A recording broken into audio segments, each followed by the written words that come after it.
കഴിഞ്ഞ ആഴ്ച പൂവാർ പോലീസ് സ്റ്റേഷനിൽ ഒരു ഗുണ്ടയെ അറസ്റ്റ് ചെയ്തിട്ടുണ്ട്. MDMA കച്ചവടം നടത്തിയെന്ന് പറഞ്ഞ പേരിൽ. ഈ MDMA കച്ചവടം നടത്തി കഴിഞ്ഞാൽ അടുത്ത ചെയ്യേണ്ടതെന്ന് പറഞ്ഞാൽ വല്ല തെളിവെടുപ്പിന് കൊണ്ടുപോകണം, അറസ്റ്റ് ചെയ്ത് കഴിഞ്ഞാൽ. പക്ഷേ കേരള പോലീസിന് ഈ ഗുണ്ടയുടെ കൊണ്ട് തെളിവെടുപ്പ് പോകാനും ഗുണ്ടയുടെ വീട്ടിൽ പോകാനും ഗുണ്ട വിഹരിക്കുന്ന പരിസര പ്രദേശത്തേക്ക് പോകാനുമെല്ലാം ഭയങ്കര പേടിയാണ്.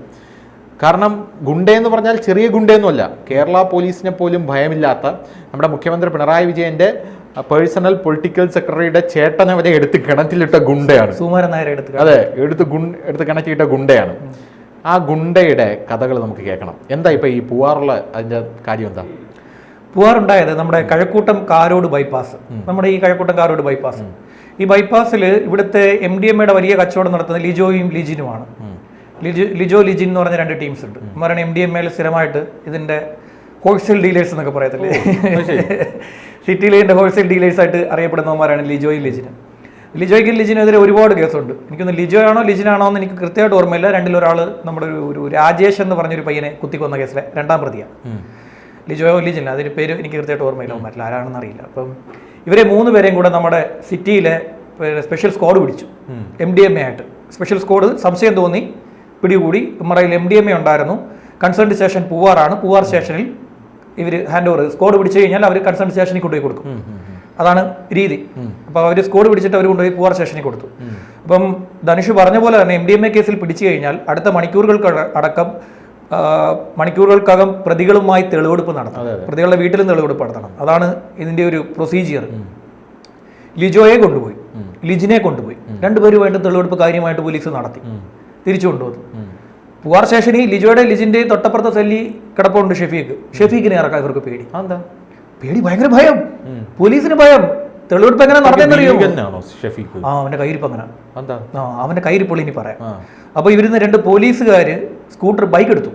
സ്റ്റേഷനിലെ ബൈക്ക് എടുത്ത് 2 പോലീസുകാർ ഹെൽമെറ്റൊക്കെ ചെന്ന് വെച്ച് ഷെഫീഖിന്റെ വീട്ടിൽ പോലും പോയില്ല, പരിസരത്തൊക്കെ ചുറ്റിത്തിരിഞ്ഞിട്ട് അതിന് ഏതാണ്ട് ഒരു 1.5 കിലോമീറ്റർ പുറം പോയി ചുറ്റിത്തിരിഞ്ഞിട്ട് ഞങ്ങൾ തെളിവെടുപ്പ് നടത്തിയതെന്ന് പറഞ്ഞ് കൊണ്ടുവന്ന് റിപ്പോർട്ട് എഴുതി കോടതി കൊണ്ട് കൊടുത്തിട്ട് ജുഡീഷ്യൽ കസ്റ്റഡിയിൽ വിട്ടു. ഇനി ഷെഫീഖ് ആരാന്ന് പറയാം. ഷെഫീഖ് സിറ്റിയിലെ വലിയൊരു ക്രിമിനലാണ്. ക്രിമിനൽ എന്നൊക്കെ പറഞ്ഞാൽ അവൻ കാണിക്കുന്ന പരിപാടികൾ അമ്മാതിരിയാണ്. ഇവനെ നമ്മൾ ശ്രദ്ധിക്കുന്നത് 2023 ജനുവരിയിലാണ്. 2023 ജനുവരിയിൽ ഇവനും ഇവന്റെ സഹോദരൻ ഷമീറും കൂടി മംഗലപുരം സ്റ്റേഷന്റെ പരിധിയിൽ നിന്ന് ഇവന്മാരുടെ തന്നെ ഒരു സുഹൃത്തിനെ തട്ടിക്കൊണ്ടുപോയി. ഇവർ തമ്മിലുള്ള അങ്ങോട്ടുള്ള ക്ലാഷാണ്. വണ്ടിക്കകത്ത് തട്ടിക്കൊണ്ടുപോയി ഉപദ്രവിച്ചു. ഈ തട്ടിക്കൊണ്ടുപോയ പയ്യന്റെ ബന്ധുക്കൾ മംഗലപുരം പോലീസ് സ്റ്റേഷന് പരാതി കൊടുത്തു. അവിടുത്തെ SHO വന്ന് സജേഷ്, പോലീസുകാർ. മംഗലപുരം പോലീസ് സ്റ്റേഷൻ എന്ന് പറഞ്ഞാൽ ഗുണ്ട മാഫിയ ബന്ധത്തിന് അങ്ങേയറ്റം നഹളിക്കുന്ന സമയം. മംഗലപുരം പോലീസ് സ്റ്റേഷന്റെ കഥ എങ്ങനെയാണ്? മംഗലപുരം പോലീസ് സ്റ്റേഷൻ ഏതാണെന്ന് ധനുഷിന് അറിയാം. അതായത് ബാലഭാസ്കർ വാഹനാപകടത്തിൽപ്പെടുന്നത് മംഗലപുരം പോലീസ് സ്റ്റേഷന്റെ പരിധി. മണ്ണ് മാഫിയ സിറ്റിയിൽ ഏറ്റവും കൂടുതൽ മണ്ണ് മാഫിയ നിൽക്കുന്നത്. അവിടുത്തെ ഒരു ഉദ്യോഗസ്ഥൻ ഉപയോഗിക്കുന്ന I-20 കാർ ഈ ഗുണ്ടകളുടെയാ. I-20 ഹുഡയുടെ I-20 വണ്ടി പോലീസുകാർ, അടുത്തൊരു പോലീസ് ഉദ്യോഗസ്ഥർ ഉപയോഗിക്കുന്ന വണ്ടി ഗുണ്ടകളുടെ ആയിരുന്നു. ഫെഷറാജിന്റെ റിപ്പോർട്ടുണ്ട്. SB ഇത് റിപ്പോർട്ട് ഡീസിൽപ്പയ്ക്ക് കൊണ്ട് റിപ്പോർട്ട് കൊടുത്ത സാധനമാണ്. ഡീസിൽപ്പ റൂറൽ SP ആയിരുന്ന സമയത്ത്. അപ്പോൾ ഇവൻ തട്ടിക്കൊണ്ടുപോയി. ഇവന്മാരെ തട്ടിക്കൊണ്ടുപോയിട്ട് ഉപദ്രവിച്ചു. ഈ പയ്യനെ ഉപദ്രവിച്ചു. മംഗലപുരം പോലീസ് സ്റ്റേഷനിൽ പരാതി കിട്ടി, നടപടിയെടുത്തില്ല. ഈ പരാതിക്കാർ നേരെ റൂറൽ SPക്ക് പോയി. ഡീസിൽപ്പയാണെന്നത്തെ റൂറൽ SP ഇവർ നടപടിയെടുത്തു. ഇവര് നടപടി എടുക്കുന്നതിന്റെ തൊട്ടു പുറകെ തന്നെ ഇവന്മാർ ഈ പയ്യനെ ഉപേക്ഷിച്ചിട്ട് വണ്ടിയും കളഞ്ഞിട്ട് കടന്നു കളഞ്ഞു. ഷെഫീഖും ഷമീറും കൂടെ കടന്നു കളഞ്ഞു. ഇവരെവിടെ കടന്നു കളഞ്ഞു? വേറെയും പോയില്ല, സ്വന്തം വീട്ടിൽ പോയിരുന്നു. ഇത്രയൊക്കെ ചെയ്തിട്ട് ഇവരുടെ വീട്ടിൽ പോയിരുന്നു. എന്താ മംഗലപുരം പോലീസ് അവരളിയനും മച്ചമ്പിയും കിടക്കുന്ന ശേഷം ഞങ്ങളെ ആരാ ഇനി പിടിക്കാൻ വരുന്നത്? ആ ഒരു രീതിയിൽ ഇവരവിടെ പോയിരുന്നു. ഡീസിൽപ്പ ഇവരെ കൊണ്ട് നടക്കത്തില്ലെന്ന് SPക്ക് മനസ്സിലായി. SP അവരുടെ ഷാഡോയെ ഇറക്കി, റൂറൽ ഷാഡോ ടീമിനെ ഇറക്കി. റൂറൽ ഷാഡോ ഇവരുടെ വീട് വളഞ്ഞു, പകല് വൈകുന്നേരത്ത് വളഞ്ഞു, ബോംബെറിഞ്ഞു കൊടുത്തു.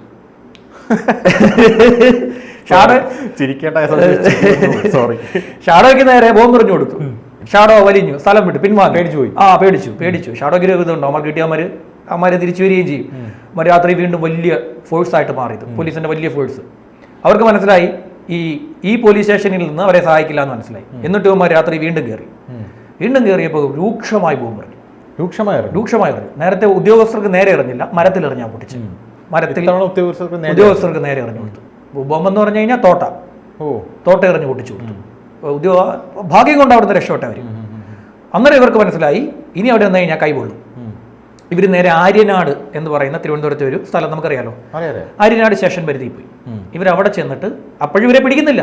ഇവർ കൂളായിട്ട് ഇറങ്ങി മംഗളൂരു സ്റ്റേഷന്റെ പരിധി കൂടെ ഒക്കെ ഇറങ്ങി നേരെ ആര്യനാട് പോയി. ആര്യനാട് ചെന്ന് ഇവർ ഒളിച്ചത് മുഖ്യമന്ത്രിയുടെ പേഴ്സണൽ പ്രൈവറ്റ് സെക്രട്ടറിയുടെ ജ്യേഷ്ഠന്റെ പുതിയ വീട്ടിലാണ്. അതവിടെ നിർമ്മാണം നടന്നുകൊണ്ടിരിക്കുകയാണ്. എന്തെങ്കിലും ബന്ധമുണ്ടോ മുഖ്യമന്ത്രിയായിട്ട്? അതൊന്നും എനിക്കറിയില്ല. പേഴ്സണൽ പ്രൈവറ്റ് സെക്രട്ടറിയുടെ ബന്ധുവില്ല. അതിന്റെ കഥ എന്താണ്? കഥ എങ്ങനെയാണ്? അവിടെ ചെന്ന് ഒളിച്ചിരുന്നപ്പോൾ ഇദ്ദേഹം എന്തെന്ന് അറിയാമോ? ഇദ്ദേഹം പിറ്റേന്ന് രാവിലെ അവിടെ നനയ്ക്കാനായിട്ട് വന്നു. പുതിയ കെട്ടിടമാണല്ലോ, അദ്ദേഹത്തിന് അറിയില്ല. ഈ എന്ന് പറയുന്ന മനുഷ്യന് അറിയില്ല ഈ ഷെഫീഖാണ് ഇരിക്കുന്നതെന്നൊന്നും അറിയില്ല. ഇവര് കുറച്ച് ടീംസ് അവിടെ ഇരിക്കുന്നപ്പോൾ എന്റെ വീട്ടിൽ വേറെ എന്തെങ്കിലും ഇരിക്കുന്നു, നീ എന്താടാ ഇവിടെ ഇരിക്കുന്നതെന്ന് ചോദിച്ചു. ഒറ്റ ചോദ്യം ചോദിച്ചുള്ളൂ. അടുത്ത സ്പോട്ടി സുമാരൻ നായർ കണക്കില്ല, അവനെ കണക്ട് സുമാരൻ നായർ എടുത്ത് ശരി തൂക്കിയെടുത്ത് കണക്ട് ചെയ്തിട്ടവന്മാര് ഷെഫീഖ് എടുത്ത് കണക്ട് ചെയ്തിട്ടു. അത്ര ഭീകരനാണ്. അവിടുന്നിട്ട് അവന്മാർ അവിടുന്ന് വലിഞ്ഞു. ശില്പയ്ക്ക് കലി കയറി. ഡി ശില്പ ആക്ഷൻ എടുത്തു. കേരള പോലീസിന്റെ ചരിത്രത്തിലാദ്യം ഒരു പോലീസ് സ്റ്റേഷനിലെ സീപ്പർ ഒഴികെ 31 പേരെ സ്ഥലം മാറ്റി. അവർ ഡി ശില്പ സ്ഥലം മാറ്റി. ഭയങ്കര കലിയായി പിന്നെ ഡി ശില്പയ്ക്ക്. CI സജേഷ് അടക്കം 5-6 ഉദ്യോഗസ്ഥരെ സസ്പെൻഡ് ചെയ്തോളാം. സജേഷിന്റെ ചരിത്രം അറിയാലോ ധനുഷിന്. സജേഷാണ് ഒരു SIയെ കൊടുക്കാൻ വേണ്ടി സ്റ്റേഷനിലെ സെല്ലിൽ കിടന്ന പ്രതിയെ തുറന്നു വിട്ടത്. സജേഷ് അടക്കം 6 ഉദ്യോഗസ്ഥരെയും സസ്പെൻഡ് ചെയ്തോളാം. അത് കഴിഞ്ഞിട്ട് ഇത്രയും വലിയ നടപടി എടുത്തു. ഇവനെ പിടിച്ചു. ഇവനെതിരെ കാപ്പ ചുമത്തി. ഷെഫീഖിനെതിരെ കാപ്പ ചുമത്തി. ഇവനെ വിയൂർ ജയിൽ അടച്ചു.